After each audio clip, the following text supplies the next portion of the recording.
गौरी पुत्र गणेश भगवान की जय। श्री लक्ष्मी नारायण भगवान की जय। श्री शिवाय नमस्तुभ्यम। प्रिय भक्तजनों, आप सभी को भाद्रपद मास के कृष्ण पक्ष की अजा एकादशी की हार्दिक शुभकामनाएं।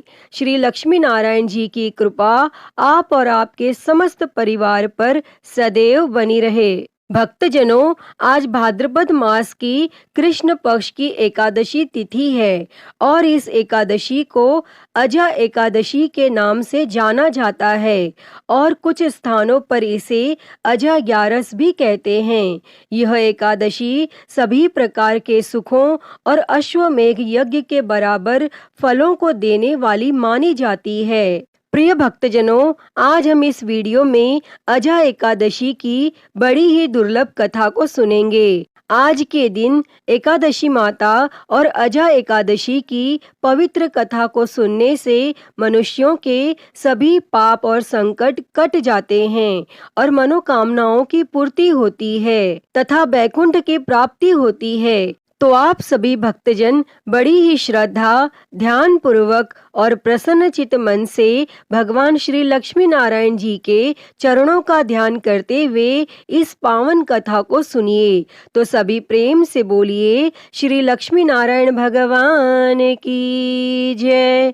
एकादशी माता की जय।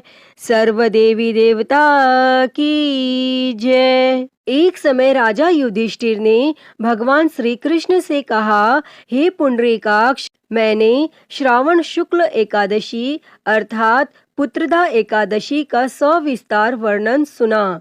अब आप कृपा करके मुझे भाद्रपद माह के कृष्ण पक्ष की एकादशी के विषय में भी बतलाइए। इस एकादशी का क्या नाम है तथा इसके व्रत का क्या विधान है और इसका व्रत करने से किस फल की प्राप्ति होती है। तब भगवान श्री कृष्ण ने कहा, हे कुंती पुत्र, भाद्रपद माह के कृष्ण पक्ष की एकादशी को अजा एकादशी कहते हैं। इसका व्रत करने से सभी पाप नष्ट हो जाते हैं। इस लोक और परलोक में मदद करने वाली इस एकादशी व्रत के समान संसार में दूसरा कोई व्रत नहीं है। और अब ध्यान पूर्वक इस एकादशी का महात्म्य श्रवण करो। पौराणिक काल में भगवान श्री राम के वंश में अयोध्या नगरी में एक चक्रवर्ती राजा हरिश्चंद्र नाम के एक राजा हुए थे। राजा अपनी सत्य निष्ठा और ईमानदारी के लिए प्रसिद्ध थे और एक बार देवताओं ने इनकी परीक्षा लेने की योजना बनाई।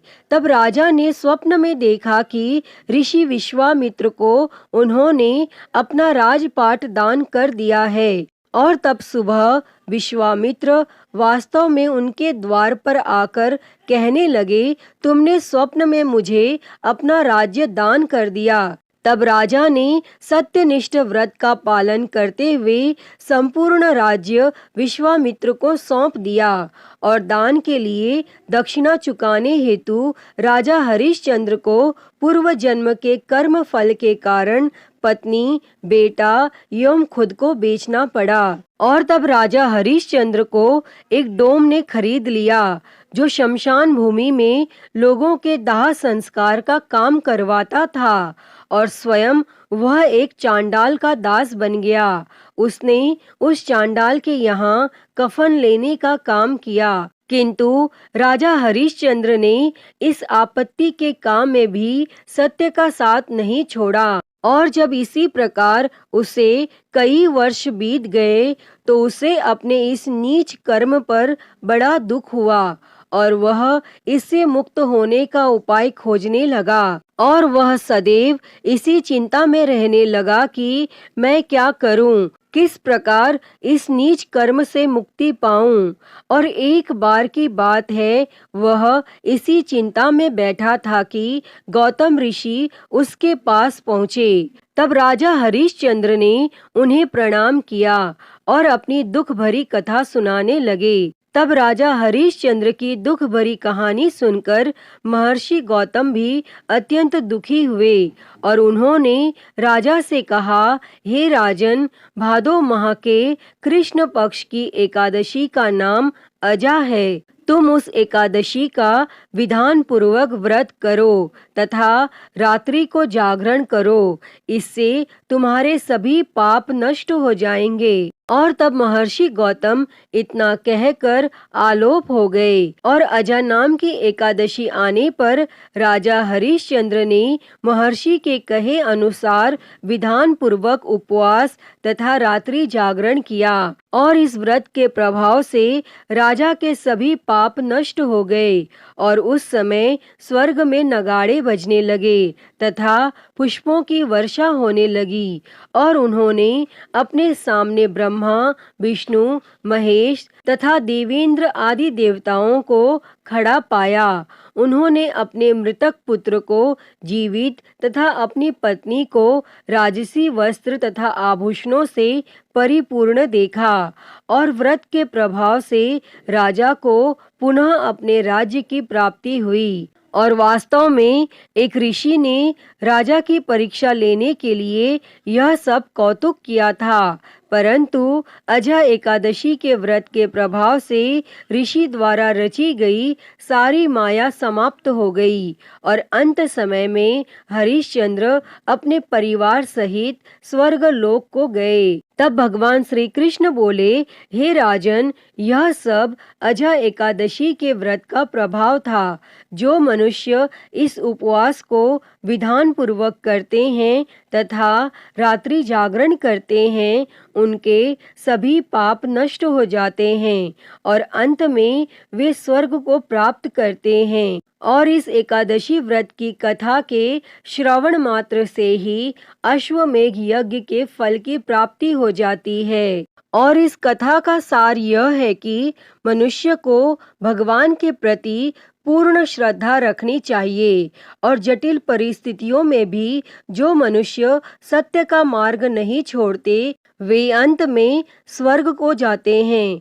तब इसके बाद भगवान श्री कृष्ण जी कहते हैं, हे युधिष्ठिर, अब मैं तुम्हें इस एकादशी के व्रत का विधान सुनाता हूँ, इसे ध्यान पूर्वक सुनो। स्कंद पुराण के अनुसार भगवान विष्णु का पूजन, व्रत और उपवास रखकर तिल का दान और तुलसी पूजा का विशेष महत्व है। एकादशी के दिन ब्रह्म मुहूर्त में उठकर स्नान आदि से निवृत्त होकर स्वच्छ वस्त्र धारण करके भगवान श्री विष्णु का ध्यान करना चाहिए। तत्पश्चात व्रत का संकल्प लें। फिर घर के मंदिर में एक चौकी पर लाल कपड़ा बिछाएं और भगवान विष्णु की प्रतिमा स्थापित करें और एक लोटे में गंगा जल लेकर उसमें तिल, रोली और अक्षत मिलाएं और अब इस लोटे से जल की कुछ बूंदें लेकर चारों ओर छिड़कें। फिर इसी लोटे से घट स्थापना करें। अब भगवान विष्णु को धूप दीप दिखाकर उन्हें पुष्प अर्पित करें और अब एकादशी की कथा का पाठ करें अथवा श्रवण करें। शुद्ध घी का दिया जलाकर विष्णु जी की आरती करें। श्री विष्णु जी के मंत्रों का ज्यादा से ज्यादा जाप करें। तत्पश्चात श्री हरि विष्णु जी को तुलसी दल और तुलसी मिश्रित जल का भोग लगाएं और विष्णु सहस्त्र नाम का पाठ अवश्य करना चाहिए और शाम के समय भगवान विष्णु जी की पूजा करके फलाहार करें और भगवान श्री हरि विष्णु जी का भजन करते हुए रात्रि जागरण करें तथा रात में भगवान विष्णु की प्रतिमा के समीप ही भूमि पर शयन करना चाहिए और इस दिन भूलकर भी तुलसी दल ना तोड़ें और अगले दिन द्वादशी तिथि को योग्य ब्राह्मण को भोजन कराकर दान दक्षिणा देकर आशीर्वाद लें। इसके बाद स्वयं भी भोजन ग्रहण कर व्रत का पारण करें। व्रत के पारण के दौरान आंवला खाना बहुत ही शुभ माना जाता है और एकादशी के दिन गाय को चने की दाल और गुड़ अवश्य खिलाएं तथा केले के पेड़ का पूजन करें और इस दिन व्रत और पूजा के साथ साथ गरीब लोगों को गर्म कपड़े, तिल और अन्न का दान करने से कई यज्ञों का फल प्राप्त होता है। अतः हे लक्ष्मी नारायण भगवान जी, इस कथा को कहते, सुनते और हुंकारा भरते सभी पर सदैव अपनी कृपा बनाए रखना। तो सभी प्रेम से बोलिए श्री लक्ष्मी नारायण भगवान की जय। प्रिय भक्तजनों, आइए अब सुनते हैं एकादशी माता की कथा। तो सभी प्रेम से बोलिए एकादशी माता की जय। श्री लक्ष्मी नारायण भगवान की जय। एक बार एक राज्य में एक राजा रहता था। राजा बहुत ही बुद्धिमान और बलशाली था। राजा सदा ही अपनी प्रजा का बहुत अच्छे से ध्यान रखता था। प्रजा भी राजा को बहुत पसंद करती थी। राजा की 2 बेटियां थी। राजा अपनी दोनों बेटियों से बहुत प्रेम करता था। राजा की छोटी बेटी देखने में बहुत सुंदर और आकर्षित थी और वहीं पर राजा की बड़ी बेटी छोटी बेटी के मुकाबले थोड़ी कम सुंदर थी। राजा की छोटी बेटी माता की पूजा किया करती थी और सभी लोग राजा की छोटी बेटी से बहुत प्रेम करते थे और बहुत प्रशंसा किया करते थे। राजा भी अपनी छोटी बेटी को बड़ी बेटी से अधिक प्रेम करता था, जिसके कारण राजा की बड़ी बेटी को अपनी छोटी बहन से बहुत नफरत होने लगी थी। राजा की दोनों बेटियां जब बड़ी हो गईं, तब एक पड़ोस के राज्य में रहने वाले राजकुमार राजा की बड़ी बेटी के लिए रिश्ता लेकर आया। लेकिन जैसे ही उस राजकुमार की नजरें राजा की छोटी बेटी पर पड़ी, तो वह राजकुमार राजा की छोटी बेटी पर आकर्षित हो गया और छोटी बेटी से पहली नजर में प्रेम करने लगा। और उस राजकुमार ने राजा की बड़ी बेटी के साथ विवाह करने से मना कर दिया और उसने राजा से कहा कि मैं आपकी छोटी बेटी से विवाह करना चाहता हूँ। और यह सब देखकर राजा की बड़ी बेटी अपनी छोटी बहन से बहुत क्रोधित हो गई और राजा की बड़ी बेटी ने अपनी छोटी बहन को अपना सबसे बड़ा दुश्मन मान लिया। तब राजा की बड़ी बेटी ने अपनी छोटी बहन से बदला लेने का निर्णय किया और राजा की बड़ी बेटी ने अपनी छोटी बहन को जान से मारने का उपाय सोचा और उसने अपनी छोटी बहन को मारने के लिए सबसे पहले एक लड्डू में जहर मिलाकर अपनी छोटी बहन को दिया और उसको लड्डू खाने के लिए कहा। लेकिन लड्डू खाने के बाद भी छोटी बहन को कुछ भी नहीं हुआ। लेकिन फिर भी बड़ी बहन ने हार नहीं मानी और जब उसकी छोटी बहन रात में कमरे में सो रही थी, तब उसने एक मटके में सांप रखकर उसके कमरे में छोड़ दिया। लेकिन सांप भी छोटी बहन का कुछ नहीं कर पाया। जिसके बाद बड़ी बहन ने छोटी बहन से कहा कि चलो हम लोग कुएं में से पानी भरकर लाते हैं। और वह अपनी छोटी बहन को पानी भरने के बहाने कुएं के पास ले गई और उसने अपनी छोटी बहन को कुएं में धक्का दे दिया। लेकिन छोटी बहन को तब भी कुछ नहीं हुआ, क्योंकि हर बार ग्यारस माता उसकी रक्षा कर रही थी और उधर बड़ी बहन अपने सारे प्रयास के बाद भी असफल हो रही थी, जिससे वो बहुत क्रोधित हो गई। और फिर उसने अपनी छोटी बहन के पास जाकर उससे प्रश्न किया कि मेरी छोटी बहन, क्या तुमको पता है कि भगवान ने सबकी मृत्यु एक निश्चित समय पर लिखी हुई है और कैसे तुम्हारी या मेरी मृत्यु होगी, क्या यह तुम जानती हो? तब छोटी बहन ने अपनी बड़ी बहन को बताया कि हाँ दीदी, मैं जानती हूँ मेरी मृत्यु कैसे होगी। और छोटी बहन से यह सब बातें सुनकर बड़ी बहन मन ही मन बहुत प्रसन्न होने लगी और उसने अपनी छोटी बहन से कहा कि तो तुम मुझे अपनी मृत्यु का राज बताओ। तब छोटी बहन ने अपनी बड़ी बहन से कहा कि मेरी मृत्यु तो एक तोते में है, जो तोते के गले में एक हार है, उससे मेरी मृत्यु होगी। जब कोई भी व्यक्ति तोते को मारकर उस हार को अपने गले में पहने तो मैं मूर्छित हो जाऊंगी, और जैसे ही उस हार को अपने गले से उतारे तो मैं वापस से जीवित हो जाऊंगी। और फिर अपनी छोटी बहन की मृत्यु का राज जानकर बड़ी बहन बहुत खुश हुई और उसने अपनी छोटी बहन को मारने के लिए उसके पालतू तोते को ढूंढना शुरू कर दिया। और छोटी बहन को इस बात का आभास हो गया था कि कोई उसकी जान लेना चाहता है, जिसके लिए वह अपने पिताजी के पास गई और उसने अपने पिताजी से कहा कि पिताजी, मेरी मृत्यु के बाद आप मुझे मत जलाइएगा,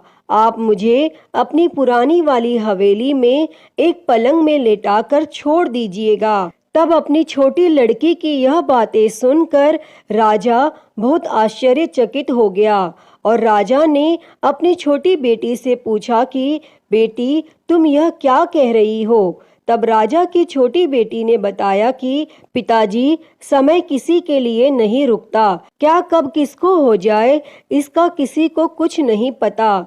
फिर राजा ने अपनी छोटी बेटी से कहा कि तुम ऐसी बातें क्यों करती हो? 2-3 दिन के बाद तो तुम्हारा विवाह है। लेकिन छोटी बेटी ने अपने पिताजी को ऐसा करने पर मजबूर कर दिया और उनसे वचन ले लिया, और राजा ने भी अपनी छोटी बेटी की बात स्वीकार कर ली। और 2-3 दिनों के बाद जब शादी का समय आया तब राजकुमार बारात लेकर राजा के घर आया और राजकुमार और राजा की छोटी बेटी का विवाह शुरू हो गया। और जैसे ही राजा की छोटी बेटी राजकुमार के साथ फेरे लेने लगी तो उसकी बड़ी बहन अपनी छोटी बहन के कमरे में जाकर उसके तोते को पकड़ लेती है और उसको जान से मार देती है, और तोते के गले में जो हार था उसको अपने गले में धारण कर लेती है। और जैसे ही बड़ी बहन उस हार को अपने गले में धारण करती है तो उधर छोटी बहन 3.5 ही फेरे ले पाती है और वहीं पर बेहोश होकर गिर जाती है। जिसके बाद राजा ने बड़े बड़े हकीमों को बुलाया और अपनी छोटी बेटी का इलाज करने के लिए कहा।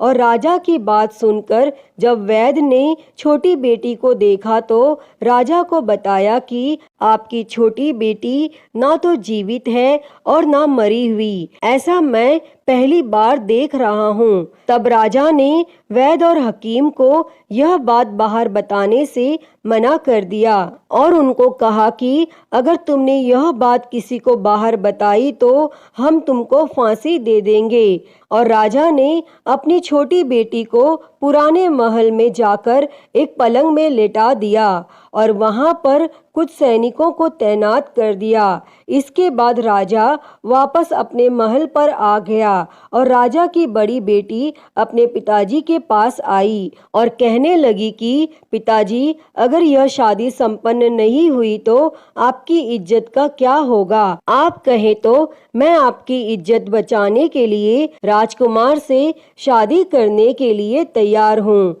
जिसके बाद राजा ने अपनी बड़ी बेटी की बात मान ली और राजा ने बड़ी बेटी को छोटी बेटी के कपड़े पहनाकर मंडप में भेज दिया। लेकिन राजकुमार यह जान गया कि यह राजा की छोटी बेटी नहीं है बल्कि यह राजा की बड़ी बेटी है।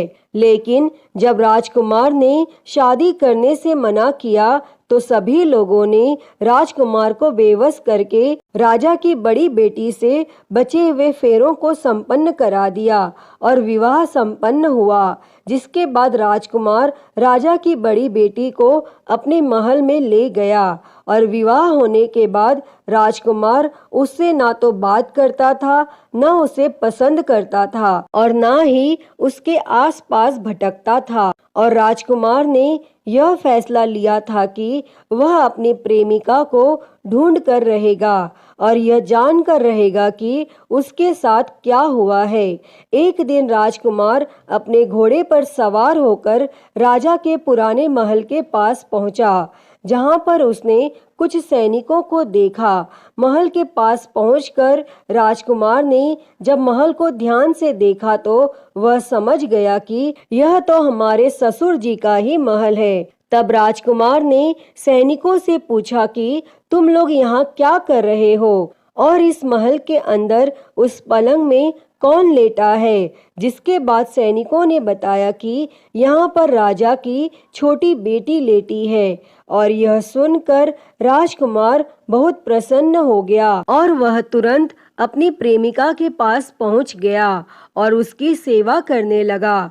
जैसे ही रात हुई तो राजा की छोटी बेटी उठकर खड़ी हो गई और राजकुमार यह देखकर बहुत खुश हो गया और उसने अपनी प्रेमिका से पूछा कि तुम यहाँ क्या कर रही हो, तुम मेरे साथ मेरे घर चलो। तब राजा की छोटी बेटी ने राजकुमार को सारी बातें बता दी कि मेरी जान एक तोते में बसती थी और मैंने यह बात सिर्फ अपनी बड़ी बहन को बताई थी और मुझे पता है कि उसने ही मुझे मारने का प्रयास किया है। उसके पास एक हार है जिसको वह सुबह पहन लेती है और रात को उतार देती है। जब तक वह हार को पहन कर रखती है तब तक मैं मूर्छित रहती हूँ और जैसे ही वो हार को उतार देती है तो मैं जीवित हो जाती हूँ और जब तक मेरी बड़ी बहन के पास वो हार रहेगा तब तक मैं ऐसे ही जीवित और मूर्छित होती रहूंगी। अगर मेरी बड़ी बहन के पास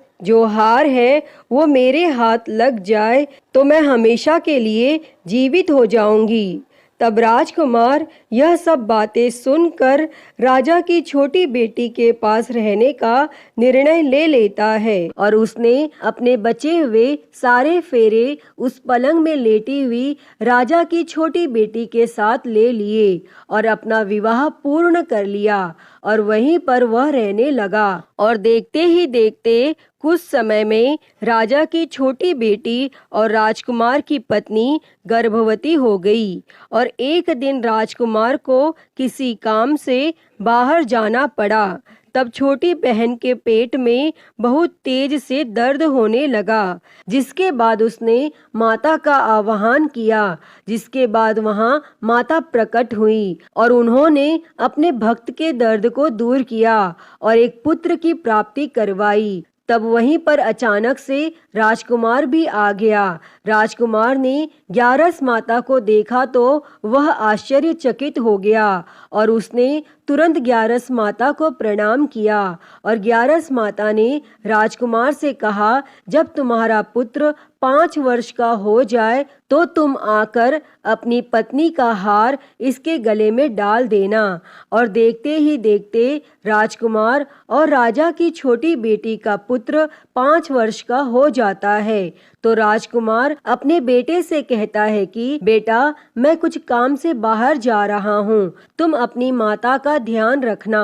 और वह वहाँ से चला जाता है और राजकुमार को बाहर निकलता हुआ बड़ी बहन के सैनिक देख लेते हैं और बड़ी बहन को जाकर सारी बातें बता देते हैं। जिसके बाद बड़ी बहन अपनी छोटी बहन के पुत्र को वहाँ से उठवा लेती है और उसको मरवा देती है। छोटी बेटी के पुत्र के 2 टुकड़े करवा देती है। पहला टुकड़ा चक्के के पास छुपा देती है और दूसरा टुकड़ा अपने पलंग के नीचे रख लेती है। और तब ग्यारस माता भिखारी का रूप लेकर आती हैं और एक भिखारी का रूप रखकर बड़ी बहन के पास चली जाती हैं। जिसके बाद वहां पर वह भिक्षा मांगने लगती हैं। तो बड़ी बहन अपने नौकरों से कहती है कि जाकर भिक्षा दे दो। लेकिन जैसे ही नौकर ग्यारस माता को भिक्षा देने के लिए आते हैं तो माता उन्हें मना कर देती है और कहती है कि मैं तुम्हारी महारानी से ही भिक्षा लूंगी। जिसके बाद बड़ी बहन स्वयं ही भिक्षा देने के लिए माता के पास आती है। तब माता एक बिल्ली का रूप लेकर उसके कमरे में चली जाती है और वहाँ पर छोटी बेटी के पुत्र के 2 टुकड़े को आपस में जोड़ देती हैं और उसे जीवित कर देती हैं और फिर उसे वहाँ से ले जाती हैं। तब राजकुमार अपने बेटे को लेकर अपनी पत्नी के पास जाता है और उसे कहता है कि तुम इसका ध्यान रखना, अगर तुम इस बच्चे का अच्छे से ध्यान रखोगी तो मैं तुमसे बात करूंगा। और एक दिन राजकुमार अपने बेटे से कहता है कि तुम अपनी माता से उनके गले का हार मांग लो। तो अपने पिता की बात मानकर राजकुमार का बेटा अपनी माता जी के पास जाता है और कहता है कि माता, मुझे तुम्हारा हार चाहिए। और यह सुनकर पहले तो बड़ी बहन बहुत क्रोधित होती है, पर उसको यह याद आता है कि राजकुमार ने कहा था कि अगर मैं इस बच्चे का ध्यान अच्छे से रखूंगी तो वह मुझसे बात करेंगे, जिसके कारण वह हार उस बच्चे को दे देती है और वह तुरंत हार को ले जाकर अपने पिताजी को दे देता है। और तभी राजकुमार अपने बेटे को लेकर वहां से जाने लगता है और अपनी पत्नी से कहता है कि तुम हमारे लिए खाना बनाकर रखना, मैं शाम को आकर तुम्हारे साथ खाना खाऊंगा। और वह अपने बेटे को लेकर वहां से चला जाता है और उसके बाद वह राजा के पास जाता है और उनको सारी बातें बता देता है। तब राजा अपनी बड़ी बेटी की यह करतूत सुनकर बहुत क्रोधित होते हैं और अपनी परवरिश पर ही दोष देने लगते हैं। राजकुमार को अपनी छोटी बेटी के साथ रहने के लिए आदेश दे देते हैं और इस प्रकार ग्यारस माता की कृपा से राजकुमार और राजा की छोटी बेटी सुखपूर्वक रहने लगते हैं। अतः हे ग्यारस माता, इस कथा को कहते, सुनते और हुंकारा भरते सब पर अपनी कृपा करना, सभी के जीवन से दुखों को दूर कर सभी के जीवन में सुख और समृद्धि देना। तो सभी प्रेम से बोलिए एकादशी माता की जय, श्री लक्ष्मी नारायण भगवान की जय, श्री उमापति महादेव की जय। प्रिय भक्तजनों, तो मैं उम्मीद करती हूँ कि आपको आज की यह कथा पसंद आई होगी और अगर वीडियो अच्छी लगी हो तो इसे लाइक करें, ज़्यादा से ज़्यादा शेयर करें और कमेंट बॉक्स में ग्यारस माता की जय लिखना ना भूलें और हरिहर भक्ति चैनल को सब्सक्राइब कर नोटिफिकेशन बेल को ज़रूर ऑन कर लें। हर हर महादेव। धन्यवाद।